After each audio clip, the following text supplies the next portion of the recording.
कार्तिक मास की शुक्ल पक्ष की अष्टमी को गोपाष्टमी का पर्व मनाया जाता है।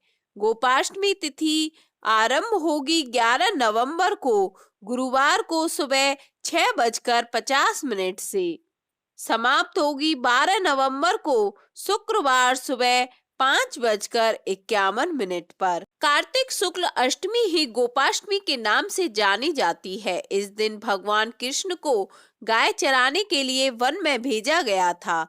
इस दिन प्रातः काल गायों को स्नान कराकर बछड़े सहित जल, अक्षत, रोली, गुड़, वस्त्र तथा धूप दीप से आरती उतारी जाती है।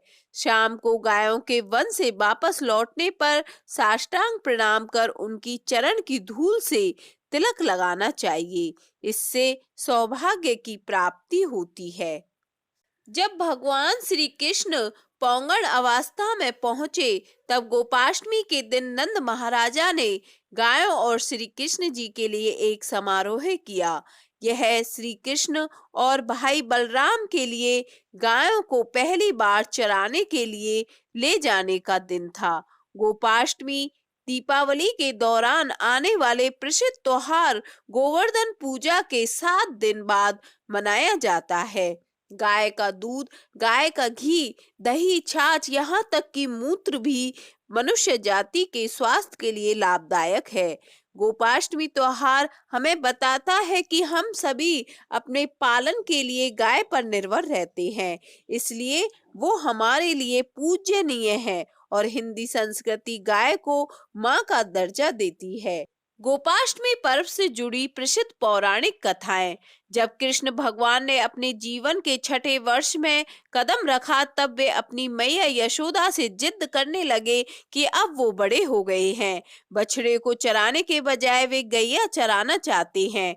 उनके हट के आगे मैया को हार माननी पड़ी और मैया ने उन्हें अपने पिता नंद बाबा के पास इसकी आज्ञा लेने भेज दिया। भगवान कृष्ण ने नंद बाबा के सामने जिद रख दी कि अब वो गाय चराएंगे। नंद बाबा गाय चराने के मुहूर्त के लिए सांडिल्य ऋषि के पास पहुंचे। बड़े अचरज में आकर ऋषि ने कहा कि अभी इसी समय के अलावा और कोई शेष मुहूर्त नहीं है। अगले वर्ष तक शायद भगवान की इच्छा के आगे कोई मुहूर्त क्या था। वह दिन गोपाष्टमी का था जब श्री कृष्ण ने गैया पालन शुरू किया। उस दिन माता ने अपने कान्हा को बहुत सुंदर तैयार किया, मोर मुकुट लगाया, पैरों में घुंघरू पहनाए और सुंदर सी पादुका पहनने को दी। लेकिन कान्हा ने पादुकाएं नहीं पहनी। उन्होंने मैया से कहा, अगर तुम इन सभी गाय को चरण पादुका पैरों में बांध दोगी तभी ही वो यह पहनेंगे। मैया ने यह देख भावुक हो जाती है और कृष्ण बिना पैरों में कुछ पहने अपनी गाय को चारण के लिए ले जाते हैं। गौचारण के कारण ही श्री कृष्ण को गोपाल या गोविंद के नाम से भी जाना जाता है। ब्रिज में इंद्र का प्रकोप। इस तरह वर्षा की लगातार बारिश होती रही, जिससे बचने के लिए श्री कृष्ण जी ने 7 दिन तक गोवर्धन पर्वत को अपनी सबसे छोटी उंगली से उठाए रखा। उस दिन को गोवर्धन पूजा के नाम से जानने लगे। गोपाष्टमी के दिन ही स्वर्ग के राजा इंद्रदेव ने अपनी हार स्वीकार की थी, जिसके बाद श्री कृष्ण ने गोवर्धन पर्वत को अपनी उंगली से उतार कर नीचे रखा। भगवान कृष्ण स्वयं गौ माता की सेवा करते हुए गाय के महत्व को सभी के सामने रखा। गौ सेवा के कारण ही इंद्र ने उनका नाम गोविंद रखा। गोपाष्टमी से जुड़ी एक बात और यह भी है कि राधा भी गाय को चराने के लिए वन में जाना चाहती थी, लेकिन लड़की होने की वजह से उन्हें इस बात के लिए कोई हाँ ही नहीं करता था।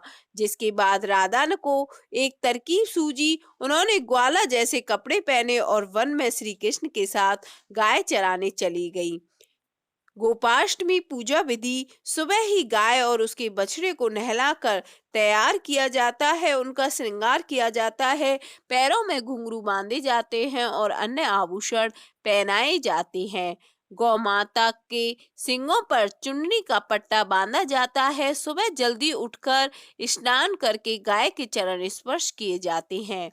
गाय माता की परिक्रमा भी की जाती है और सुबह गायों की परिक्रमा कर उन्हें चराने बाहर ले जाते हैं। इस दिन ग्वालों को भी दान दिया जाता है।